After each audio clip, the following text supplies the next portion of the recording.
CM Chandrababu Naidu said that their goal is to make the tribal take the lead of all fields, but the tribals are still lagging behind.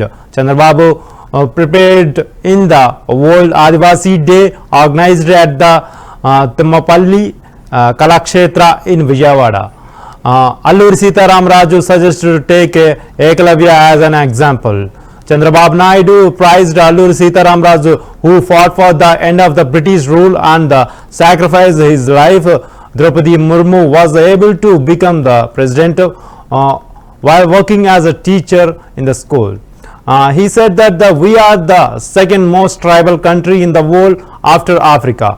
When Prime Minister Narendra Modi came, Araku was shown a taste of a coffee.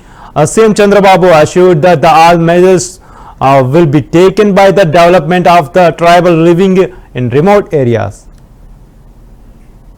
ఈ రోజు మీరు చూస్తే అనేక సాంప్రదాయాలు మీలో కూడా అనేక కట్టుబాట్లు కూడా ఉన్నాయి, అనేక వర్గాలు కూడా ఉన్నాయి. కోయ, కొండదొర, సవర, భగత, జాతాపు, కొండు, కొండరెడ్లు, వాల్మీకి తెగలు ఎక్కువగా ఇందులో ఉంటారు. మిగిలిన వర్గాలుగా కూడా చాలా మంది ఉన్నారు. అదే ప్లేన్ ఏరియాకి వస్తే, మైదానానికి వస్తే యానాదులు, ఎరుకల, సుగాలి, చెంచులు ఇలాంటి చాలా వర్గాలు ఇంకా ఉన్నాయి. అంటే మొత్తం ఇవన్నీ చూసినప్పుడు అటు మైదానం ఇటు ఏజెన్సీ ప్రాంతాల్లో సమానంగా ఉన్నారు. కానీ మైదానంలో ఉండే వాళ్ళ జీవన ప్రమాణాలు కూడా అంతంత మాత్రమే ఉన్నాయి. ఇది చాలా బాధాకరం అని చెప్పి కూడా నేను మీకు తెలియజేస్తున్నా. ఏజెన్సీ ఏరియాలో ఉండే వాళ్ళ జీవన ప్రమాణాలు ఇంకా ఒక విధంగా చెప్పాలంటే కనీసం రోడ్లు కూడా లేకుండా అవస్థపడతా ఉంటే, మామూలుగా అందరితో సమానంగా నివసించే మైదాన ప్రాంతంలో ఉండే గిరిజనుల పరిస్థితి కూడా అధ్వానంగా ఉండే పరిస్థితి వచ్చింది.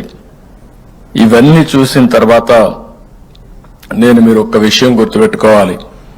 సమైక్య ఆంధ్రప్రదేశ్లో చైతన్యం అనే ఒక కార్యక్రమం తీసుకొచ్చాను. నా ఉద్దేశం ఒకటే, గిరిజన ప్రాంతాల్లో కొన్ని ప్రాంతాల్లో వనరులు ఉన్నాయి.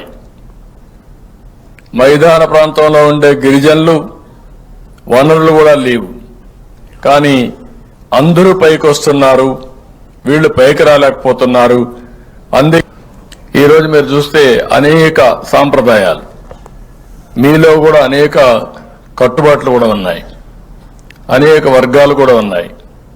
కోయ,